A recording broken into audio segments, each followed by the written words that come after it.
দেখেন আজকে শেয়ার করব ওরা খাবার দেওয়ার আগে কি অবস্থা করে। আর গাছ থেকে দেখেন মাশাআল্লাহ আজকে অনেকগুলো ফল পারছি। আজকে সারাদিন কি কি করলাম, কি রান্না করলাম, কি খেলাম আমরা একটু একটু করে আজকের ভিডিওতে সব কিছু শেয়ার করব। হ্যালো এভরিওয়ান, আসসালামু আলাইকুম। আশা করি সকলে ভালো আছেন। আলহামদুলিল্লাহ আমরাও ভালো আছি। আবারও চলে আসলাম নতুন আরও একটি ভিডিও নিয়ে। আশা করি আপনাদের ভালো লাগবে।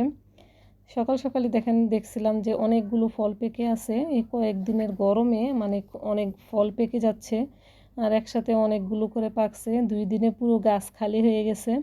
তাই যে আজকে এতগুলো ফল সব আমরা পেরে নিছি। আর এগুলো কিন্তু সব আশেপাশে প্রতিবেশীদের, পরে আরও বাচ্চাদেরকে দিছি। আমার যে প্রাইভেটের স্টুডেন্টরা আছে ওদের সবাইকে প্রত্যেক বছরই দেওয়া হয়।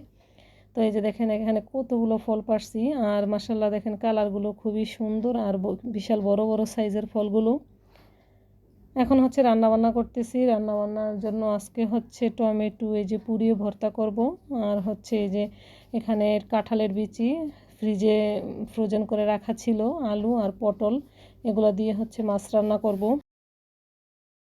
কাঁঠালের বিচি হচ্ছে অনেক দিন পরে খাবো আর কি। আর টমেটো এই যে পোড়াইতেছি। এই টমেটো পোড়ার ভর্তাটা আমার কাছে খুবই ভালো লাগে। পুড়িয়ে ভর্তা করলে একটা পোড়া পোড়া সেন্ট আসে, খুব ভালো লাগে। তো চিন্তা করলাম টমেটো এখন হচ্ছে একটু কম দামি পাওয়া যায়। আর কিছুদিন আগে আরও দাম কম ছিল, এখন হচ্ছে আর বেড়ে যাচ্ছে দাম। তো এই যে রান্না বান্না শেষ করে তারপর হচ্ছে আমরা এখান থেকে এই যে এখানে একটা চায়না টগর গাছ লাগাইছিলাম। এই গাছটার জন্য অন্যান্য গাছগুলোতে রোদ পায় না। এটার পিছনে একটা ড্রাগন গাছ আছে। তো এই এই গাছটার জন্য হচ্ছে ড্রাগন গাছটার মধ্যে রোদ পাচ্ছে না। এখানে কিছু এলাচের চারা লাগাইছি, এগুলো হচ্ছে। তো চিন্তা করলাম এই গাছটা উঠাই ফেলি, তাহলে সবগুলা গাছ ভালোভাবে রোদ পাবে। তো এখানে হচ্ছে এই যে গাছটা উঠিয়ে এই যে বাহিরে রাস্তার পাশে লাগাই দিছি। এই গাছটার মধ্যে খুব সুন্দর সাদা সাদা ফুল হয়। তো ফুলগুলো ফুটলে কিন্তু খুবই ভালো লাগে। আর দই মেকারটা কেনার পর থেকে হচ্ছে কয়েকদিন পর পরই খুব দই বানাচ্ছি।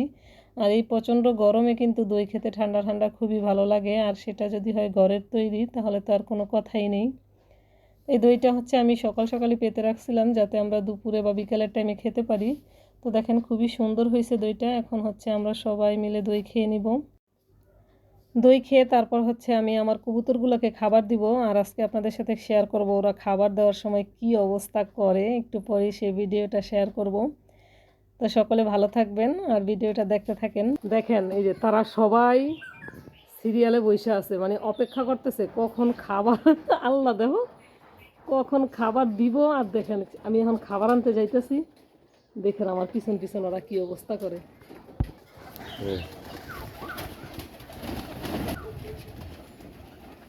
আমি দিব না খাবার আজকে, দিব না।